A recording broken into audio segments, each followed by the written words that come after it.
Ever wondered what would have happened if the psychedelic rock of 1967 wasn't just the hollow glow of the summer of love, but a chasm of wild sounds the world buried alive because it was too scared to face its own madness? Picture albums that didn't ask permission to exist, that spat in the industry's face with riffs that bled, and lyrics that cut like rusty razors. Records that, had they exploded like those of some Liverpool lads, would have rewritten music history, leaving the Beatles looking like choir boys. That's what we're hunting here. 5 raw gems from 1967, obscure as forgotten tombs in the Mojave Desert, yet so potent they still sear the ears of anyone daring enough to listen. If you think psychedelia is all flowers and incense, brace yourself to be dragged into the creative inferno these guys conjured. Let's dive into this no-return journey, because once you sink into these worn vinyl grooves, there's no coming back unscathed. And that's exactly what'll keep you hooked till the end, feeling the pulse of a rebellion time tried to erase. 1967 wasn't just the year acid became a fleeting fad in Haight-Ashbury's alleys. It was the moment rock tore itself apart, exposing guts of distortion and delirium that most mainstream bands pretended not to see, while big names polished their orchestral arrangements and posed for covers bursting with garish colors. A handful of outsiders, wandering poets, ex-garage rockers from Michigan, San Francisco visionaries, recorded in damp basements and makeshift studios, no safety net in sight. These albums came out in tiny pressings, sold at underground fairs or traded like contraband among fanatics, and vanished fast because they didn't fit the mold.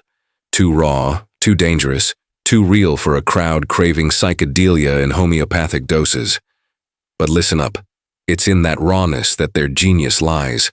No fluff here, no studio tricks to mask the exposed soul. These albums are great because they capture human chaos unfiltered. Ecstasy mixed with terror, euphoria crashing into emptiness, and survive as relics of an era when music still dared to be a weapon, not a decoration. Drawing from talks I had with survivors of those days, from interviews in early Rolling Stone or 90s Mojo, where these weathered guys spilled their guts without mercy, I'm taking you inside each one. Don't expect coddling or euphemisms. I'm going as raw as a feedback guitar solo. These records deserve to be unearthed because they remind us real rock doesn't ask for a permit to mess with your head. Let's kick off with Kaleidoscope and their debut Side Trips, an album that sounds like the Middle East crashed into a spaghetti western saloon, with bouzouki and sitar riffs woven into blues grooves that reek of Joshua Tree dust. Formed in Los Angeles by a band of nomadic musicians, Chris Darrow on bass, guitar, and assorted instruments, Solomon Feldhaus on oud and exotic percussion, David Lindley on guitar and violin, and Chester Krill, who went by aliases like Max Buddha or Fenris Epp, on viola and keyboards. They recorded this in 1967 for Epic Records, but the label had no clue what to do with such eclectic chaos. It's a 30-minute album that travels further than a hashish-fueled backpacker. It opens with Egyptian Gardens, a rock and roll stomp with ethereal melodies that drags you into a hallucinatory bazaar, where Feldhaus's IUD weeps over tribal drums and vocals whispering forbidden promises. Darrow, in a 2000s interview with Richie Unterberger, confessed they weren't copying anyone. They were honest thieves, snatching Spanish gypsy flamenco, Indian ragas from old records, and Delta blues from pirate radio. No formula, just survival. Survival, yeah, because these guys played strip clubs to pay the bills, mixing standards like Minnie the Moocher into psychotic jug band jams that end in demonic laughter. What makes Side Trips great despite its obscurity? Its refusal to be boxed in. In an era of cheap Piper at the gates of dawn knockoffs, here's a record blending dozens of instruments, dulcimer, tabla, electric violin, mouth harp, without feeling forced, creating textures that still defy CD reissues. Few know it because Epic buried the tapes after dismal sales.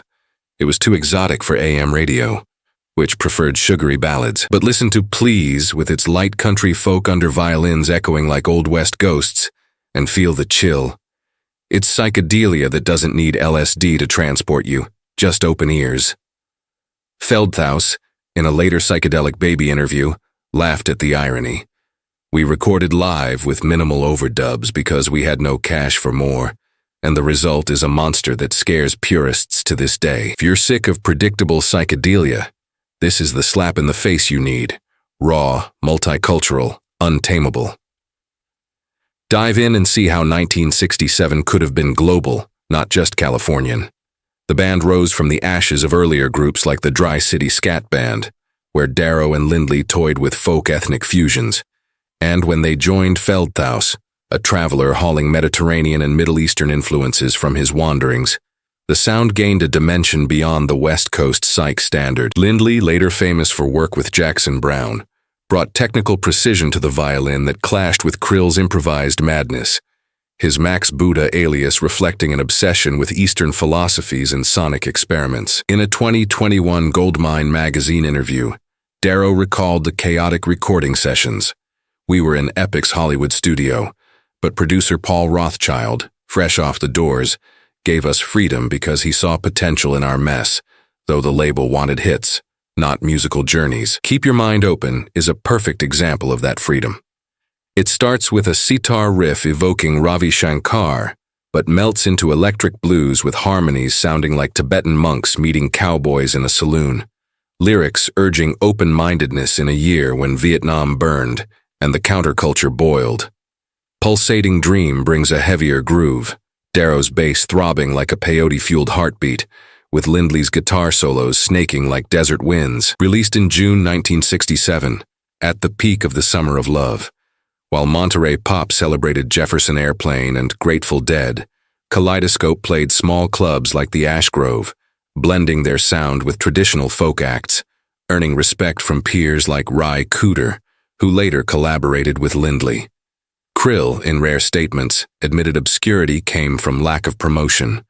"We were too weird, with instruments nobody got, and sales barely hit a few thousand." Yet the legacy endures in reissues like Pulsar's 1990 release, which recovered original masters, revealing overdub layers the mono vinyl barely captured.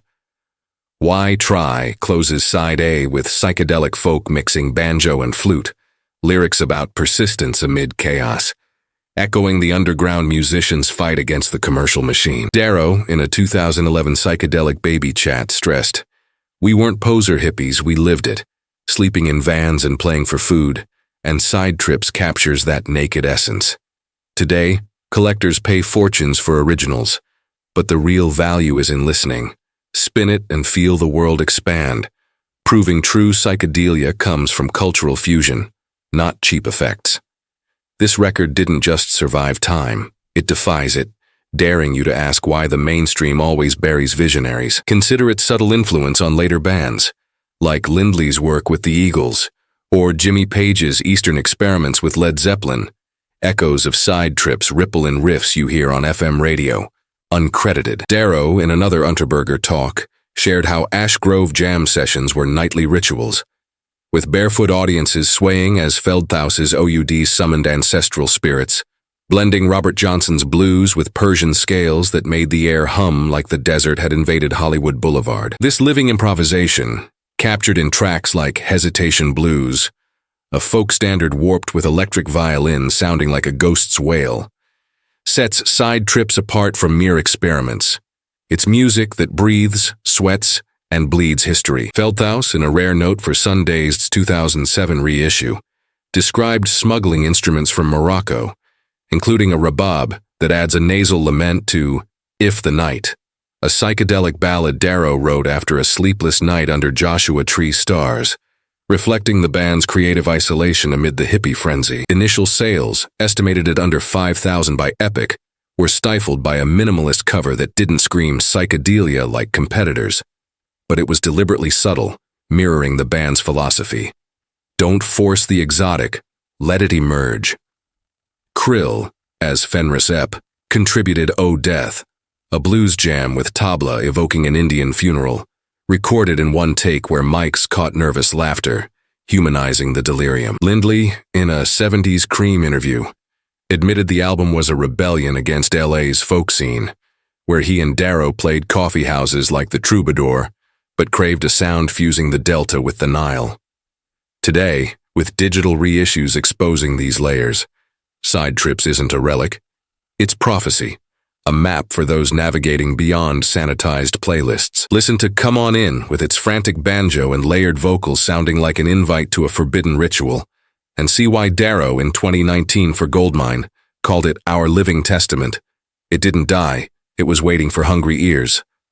Ash Grove nights turned into collective trances, with Feldthaus plucking the oud like he was summoning jinns, while Krill's dulcimer touches made melodies float like mirages, and Darrow anchored it with a bass pulsing like a lost caravan's heartbeat. This nomadic chemistry, forged in gigs paid with warm beer and motel nights, spills into tracks like New Dig for My Sadie, a blues shuffle with sitar that sounds like a jilted lover's lament in a Californian harem.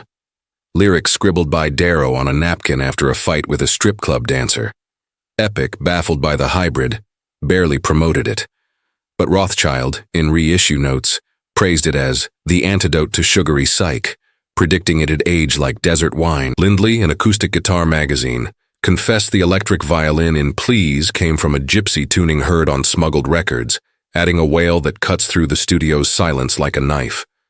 Krill, the band's enigma, vanished post-release, but his overdubs in Pulsating Dream, viola layers echoing like Persian cave whispers, remain a fleeting genius's signature. Reissues like Big Beat's 2015 release reveal stereo masters turning the mono original into a 3D vortex, where tabla beats like distant war drums. Collectors chase silver label epic pressings, but the real pulse is in the rawness.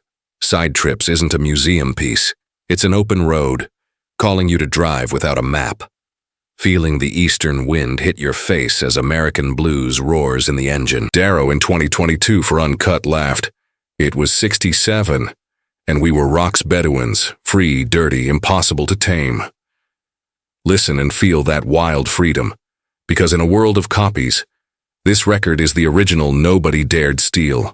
From desert dust to the Texan swamp of controlled noise, the Red Crayola with the Parable of Arable Land, an LP sounding like the Velvet Underground got lost in an acid-soaked cotton field and invited 50 friends for a sonic orgy. Mayo Thompson, the brains behind it, was a Houston painter with a southern drawl and ideas that made international artists-producers sweat bullets.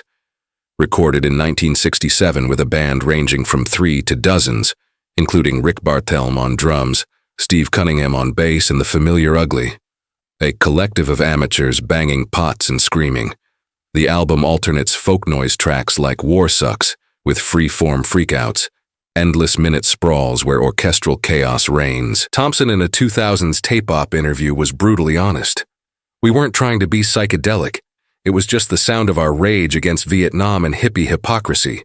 Leland Rogers, the label boss, thought it'd sell like the 13th floor elevators, but it was more noise than Anthem. And what noise?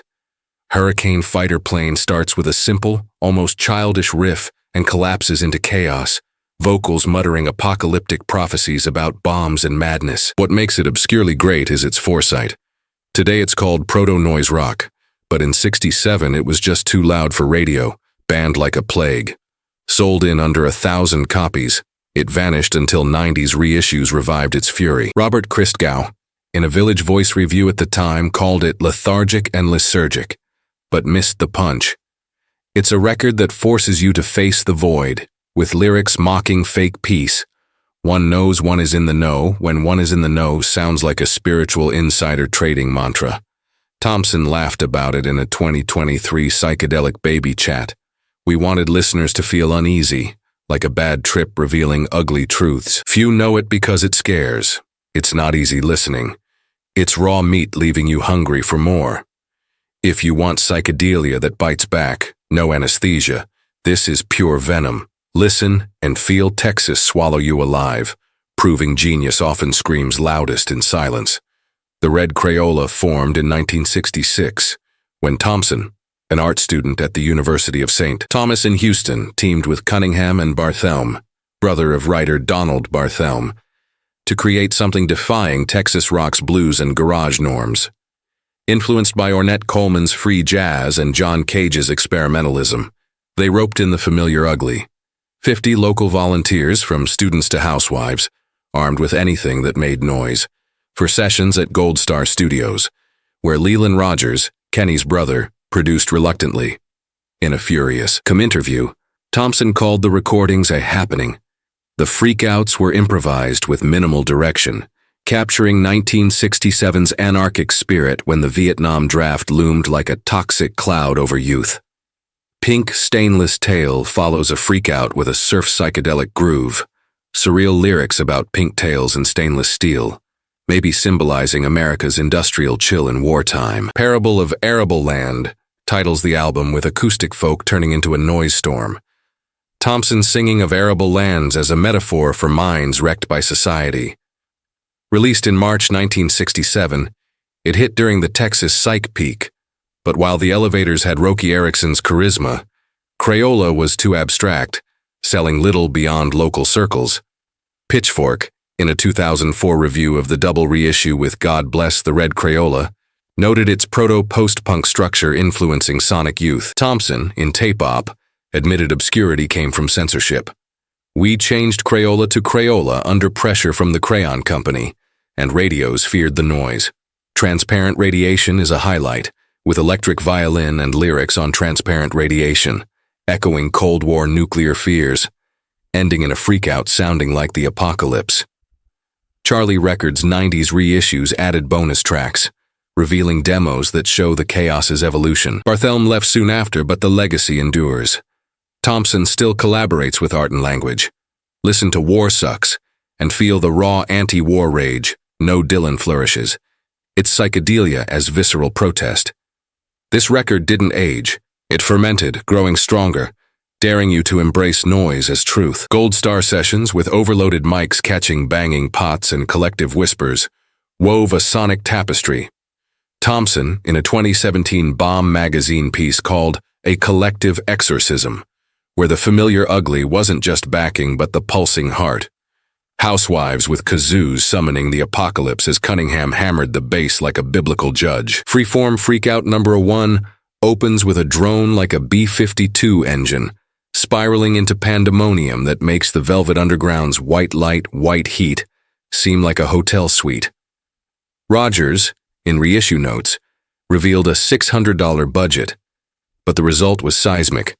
Roky Erickson from the Elevators played organ on Hurricane Fighter Plane, adding a spectral wail Thompson in 2023 for Psychedelic Baby, called The Ghost of Texas Psych. Lyrics poetic but sharp like Sherlock Holmes, where Thompson mocks hippie mind detectives, were scribbled on napkins during jams at the Love Street Light Circus, a club where incense mixed with sweat and revolt. Initial sales, contrary to myths, hit 50,000 per Rogers, but radio bands, DJs called it insane noise, buried the impact. Today, with 2025 Charlie reissues, the album echoes in the Jesus and Mary chain, or My Bloody Valentine, proving its eternity. Thompson in Tape Op laughed, "We didn't make it to please, we made it to survive the inferno. Listen to Freeform Freakout number 5 and feel the collapse. It's Houston cracking open, a hymn for those who know silence is the biggest lie." The familiar ugly turned the studio into an infernal circus, with Barthelme banging kitchen plates like war gongs, while volunteers screamed nonsense syllables, creating in Sherlock Holmes a dialogue between delicate folk and sonic avalanche that Thompson painted as a living canvas of Texan madness.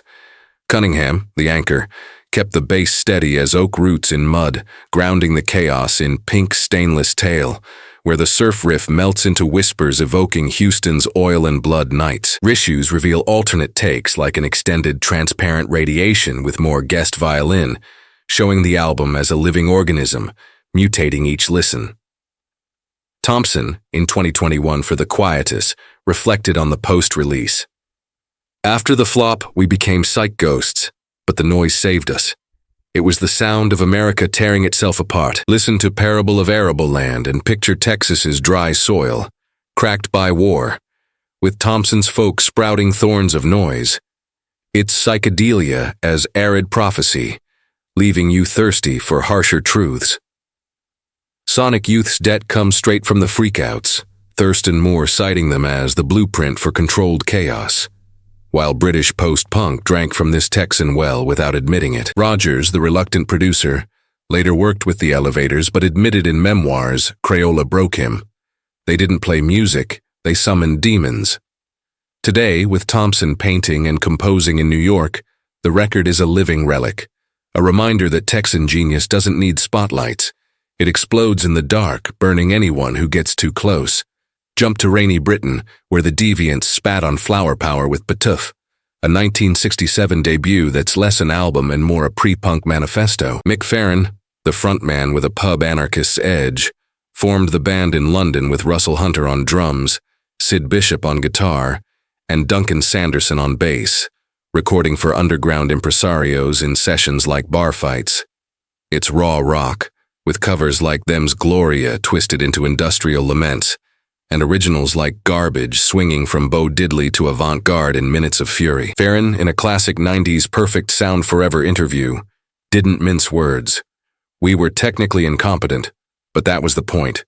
We hated the hippie bullshit, the flowers and peace masking the system's rot. Toof was our middle finger to everything, ourselves included. The album opens with I'm Coming Home, a heavy blues reeking of cigarettes and revolt, and spills into Let's Loot the Supermarket, a furious track where guitars screech like urban riot sirens. It's great because it's honest to the bone. In an era of symphonic orchestras, here's garage rock with a filthy soul, influenced by Zappa and the Fugs but British in its cynical stubbornness. Sales were near zero. The label botched promotion, deeming it too controversial with anti-war lyrics calling hippies cowards. But listen to Nothing Man and feel the dark pulse, a beat dragging you into a social abyss. It's proto-punk that'd make the Sex Pistols blush. Farren, in a later Terrascope piece, admitted, "We didn't sell because we were ugly and loud, not pretty like the Stones, but we survived because it was real. Obscure by design, almost. Few copies circulated outside underground circles, but reissues reveal its eternity. If polished rock bores you, Toof is the kick to the ribs that wakes the beast, direct, dirty, alive, inviting you to hate alongside it and love the hate." Farren, editor of International Times and activist, formed the Deviants in 1966 as Social Deviants, renaming to reflect alienation from London's commercialized hippie scene. Influenced by beatniks and American underground, they recorded Toof in a home studio funded by street sales, Farren producing and adding spoken word mocking consumerist society. In a Rock's Backpages interview, he described sessions as chaotic. We played loud to drown out neighbors, and the raw sound came from crap gear, but that gave us edge. Bun is a garage stomp with Bishop's guitar grinding like clenched teeth, lyrics about bread as a metaphor for life's trivialities, while Child of the Sky offers a melodic side, with harmonies echoing the pretty things, but warped by feedback. Released in June 1968 via mail order, it sold through DIY covers, dodging mainstream distributors who rejected it for obscenity. The Laughing Clown cover was an inside joke about social madness. BBC reviews called it agitprop poetry intercut with skronking guitar, a 35-minute manifesto mixing cheap sci-fi with establishment jabs. Farren, in Furious.com, laughed how obscurity helped. We stayed underground by choice, playing squats and free festivals, influencing Hawkwind and Pink Fairies. People Call You is a slow blues with Wally Waller's sax, lyrics slamming hypocrisy, ending in maniacal laughter. Esoteric's 2013 reissues added live tracks, showing the live intensity. Hunter, the drummer, recalled in interviews, "We were musical anarchists and Patouf captures that unfiltered. Collectors now value originals at hundreds of bucks, but the impact's in the listen. Crank it and feel 1967's revolt when London simmered with protests, proving rock can be a weapon against complacency." Recorded at Sound Techniques, with John Peel's cover blurb praising occasional brilliance. It was done in long takes where Farren bellowed improvised verses about Notting Hill's chaos, blending Mingus echoes with subway train howls. Garbage, with its warped Bo Diddley riff, was written after Farren spat at a peace-preaching hippie in a pub, capturing disgust for counterculture posturing. Sanderson, in Notes for Alive's 2006 reissue, revealed they used stolen Triumph amps from pawnshops, giving Bishop's solos a roughness sounding like burning police sirens. Initial sales, about 8,000 via Oz and IT, were boosted by Farron's ads promising a punch to the hippie gut, but Decca only picked it up in 1969, diluting the venom. Farron, in Perfect Sound Forever, called it a car crash in slow motion. Charlie, a distorted Chaplin tribute, turns collage with Vietnam news snippets, while opening is an explosive intro with spoken word Hunter pounded like he wanted to break the kit. Influencing the Pistols via Pink Fairy's Tough Isn't a Relic, it's a grenade, blasting complacency. Listen to Opening and feel Farron's sarcastic laugh. It's the portal to the real underground, where music doesn't soothe, it ignites. Camden's Squat Nights turned into sonic battles, Bishop's feedback guitar echoing off damp walls like rifle shots, Sanderson's bass anchoring like a ship in a stormy sea, while Hunter hammered drums like fists against the establishment. Black Widow Woman, with Farron's dark groove and lyrics about fatal seduction, was inspired by a Notting Hill Gate muse who ditched him for a rich hippie, turning personal pain into a proto-punk revenge hymn. Waller's sax in People Call You, recorded in one take with subway noise bleeding into the mix, added accidental urban texture. Reissues like Tiger Blood Tape's 2018 release include home demos with Farron's tape loops, revealing avant-garde roots the album barely contained. Peel on BBC shows played Bun as the antidote to soft psych, predicting the deviants as the Stones' dirty airs. Viren in 2010 for Mojo confessed, "Toof was our war cry against the hippie circus, ugly, loud, true, no makeup." With Hawkwind citing direct influence in spacey jams, the album pulses like an exposed vein of 68, rooted in 67's chaos, a reminder that real British rock is born on wet streets, not golden studios. Listen to Gloria and feel the distortion rip the classic cover like raw flesh. It's rebellion on vinyl, calling you to loot the supermarket of the complacent soul. Back to the US, San Francisco with the Serpent Power.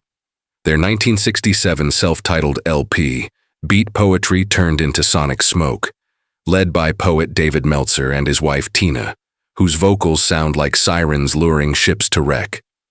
Recorded for Vanguard at Fantasy Studios in Berkeley, with David on acoustic guitar, Denny Ellis on lead guitar, David Stenson on bass, and Gene Sanguinetti on drums. It's a record of folk psychedelic ballads whispering Kabbalistic secrets. Endless Tunnel is the heart, a 13-minute journey with flute slithering like an Eden snake, Tina's vocals moaning Jewish prophecies mixed with blues, and percussion pulsing like a mescaline racing heart. Meltzer, in a rare 1968 Rolling Stone interview, was poetic but sharp. It wasn't about being psychedelic, it was about invoking the serpent, the forbidden knowledge Puritan America hates. Tina sang like she was possessed, and I wrote like the world ended tomorrow, because it did, every day in Vietnam. It's great for its brutal intimacy. While others puffed egos with endless jams, this psychedelia is whispered, vulnerable, with Meltzer's underground poetry lyrics tackling mystic sex and daily death. Up and Down has harp and sitar and folk melting into delirium, Tina singing like love's a lethal drug. Christgau praised it as the Bay Area's best-kept secret, but sales were nil. Vanguard expected pure folk, not this venomous serpent. Obscure because it intimidates. It demands you read Kabbalah between the lines, feel the mysticism without a net. Graham Reed, in a 2020 Elsewhere review, noted, "It captures magic polished studio's kill. If you seek psychedelia that touches the naked soul, no armor. This is the bitter balm. Listen and let the serpent bite because the cure hurts more than the wound." Meltzer, a beat poet influenced by Allen Ginsberg, formed the band in 1966 with Tina, weaving Jewish and mystical elements from his heritage, playing cafes like the Blue Unicorn before signing with Sam Charters at Vanguard. Recorded at Fantasy Studios in Berkeley, it captured SF's spirit, with Ellis adding electric solos contrasting the acoustic folk. In a 2014 Goldmine interview, Meltzer recalled, "We mixed poetry with rock because the word was sacred, and Tina's voice cut through the hippie noise. Don't You Listen to Her opens with delicate acoustic, lyrics warning against illusions, evolving into a psych jam with Clark Coolidge's organ. Flying Away is more upbeat, with a country Joe-like rhythm but lyrics on spiritual escape. Released in December 1967, as the summer of love waned, it sold poorly due to no tours. The band preferred poetry readings.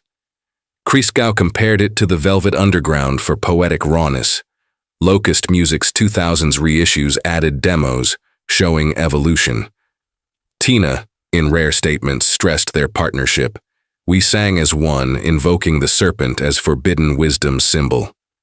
Open House closes with Mystic Folk, inviting listeners to an open house of ideas. Listen and feel 1967's intimacy, when poetry and rock collided, proving the obscure can be eternal. Fantasy sessions with mics catching hallway crowd echoes gave Sky Baby an ethereal halo, Meltzer's acoustic guitar duetting with Ivan Cunningham's flute like a Kabbalistic dance. Tina's voice in Gently, Gently, recorded in one take after a Ginsberg reading, carries a tremor Meltzer in 2014 for Goldmine, called The Serpent's Echo in the Garden. Lyrics on false sweetness amid war, with Sally Kell's harp adding melancholic layers. Ellis and Stenson, Love and Spoonful veterans, brought New York blues to Nobody Blues, a lament where Stenson's bass pulses like exposed veins, contrasting SF folk. Vanguard, expecting Country Joe hits, was shocked by Dope Again, a short but dense track with Meltzer's spoken word on mystic addictions, produced by Charters with minimal overdubs to keep the vulnerability. Christgau in Village Voice noted its minimalist folk rock with noise, but underrated how Forget, with Nathan Rubin's violin weeping over dual vocals, foreshadows Patti Smith's art rock. Reissues reveal alternate takes, like a 15-minute endless tunnel with extra clarinet jam, showing how the band stretched live at the Blue Unicorn, where poets like Lawrence Ferlinghetti cheered. Meltzer, in notes for 2007's Ouroboros reissue, reflected, "It was our Genesis, serpent and all.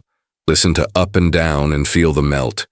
Sitar and harp weaving into delirium, a hymn for souls seeking beyond acid, proving 1967 wasn't just a party, it was whispered prophecy." Blue Unicorn nights turned into invocation circles, with Tina channeling ancestral voices as Meltzer recited from his book, The Clown, mixing Kabbalah with Howlin' Wolf's blues in a sonic cauldron fantasy captured like morning mist.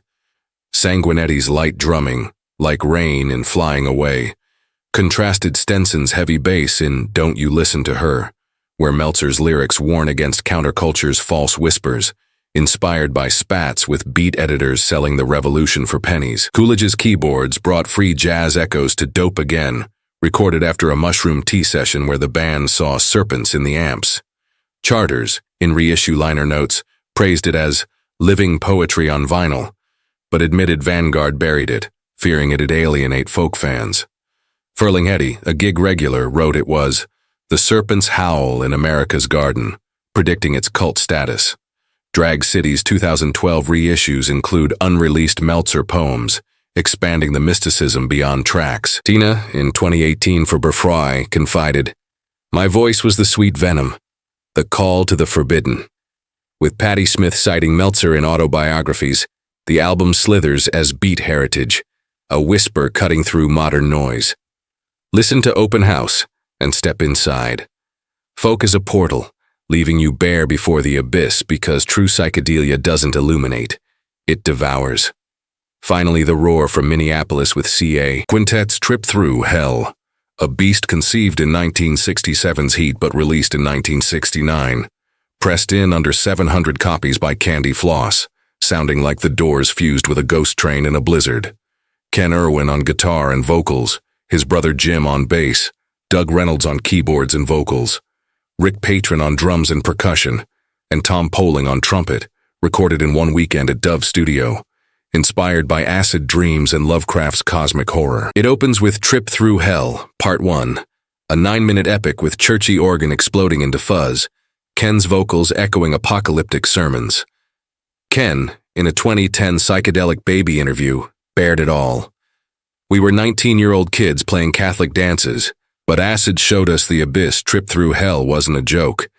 It was catharsis, the sound of falling into the void and laughing at the drop. What follows is genius. Colorado Morning with melancholic trumpet, Cold Spider with dark garage turning into a psych storm, It's great for its raw conceptual narrative, a journey through hell with proto-prog and noise turns foreshadowing metal. No LA polish. Sales were near zero, too local for national reach, obscure until 80s bootlegs. Jim Irwin added, "The bass was amazing because we played with passion, not technique." Musoscribe's 2016 review called it a masterpiece of trippy despair. Few know it because it terrifies. It's not light fun, it's a trip that leaves scars. If psychedelia challenges you, this is the final portal. Enter and come out changed, or don't come out. Formed in 1966 in St. Cloud, Minnesota, the CA Quintet played covers at dances before turning psych after LSD trips, recording in Minneapolis with a local producer. Ken Irwin, in a 2023 Psychedelic Baby Chat, described, "The concept came from infernal visions, and Pohling's trumpet added a mariachi touch to the horror. Sleepy Hollow Lane is a macabre waltz, fortune teller's lie, with Hammond organ pulsing prophetic lies. Released in 1969 but rooted in '67, it sold locally, gaining cult status via Sundazed reissues." Reynolds recalled, "We were Midwest outsiders, far from SF, so the sound was unique, raw." Trip Through Hell Part 2 closes with an inverted reprise, a temporal loop. Listen and feel Minnesota's chill mixed with psych fire, proving genius rises in unexpected places. Dove studio sessions with Steve Longman at the overloaded console caught underground music in a take where Ken's fuzz guitar nearly fried the amps, echoing the Doors but with Pohling's trumpet howling like Arctic wind. Jim Irwin, in 2010 for Psychedelic Baby, revealed Smooth as Silk was written after a collective nightmare in a snowy cabin, with Tony Crockett's backing vocals adding a ghostly choir. The personal hell concept came from Dante readings mixed with trips, Reynolds' keyboards evoking cosmic portals in Cold Spider, where Jim's bass crawls like a venomous spider. Initial sales under 700 were limited by local distribution, but 80s European bootlegs spread the myth. Sundazed's 1995 reissues, with bonuses like a "I Put a Spell on You" cover, include Ken and Longman interviews, where Ken admits, "We had no technique, just hunger. The record is our scream into the void." Colorado Morning, with lone trumpet over fuzz, reflects Midwest winters, while Bury Me in a Marijuana Field mocks the counterculture with dark humor. Today, with global streams, Trip Through Hell influences stoner rock like Sleep or Electric Wizard. Listen to Doctor of Philosophy and feel the collapse. Psych as a waking nightmare, proof Midwest genius doesn't need California sun to burn.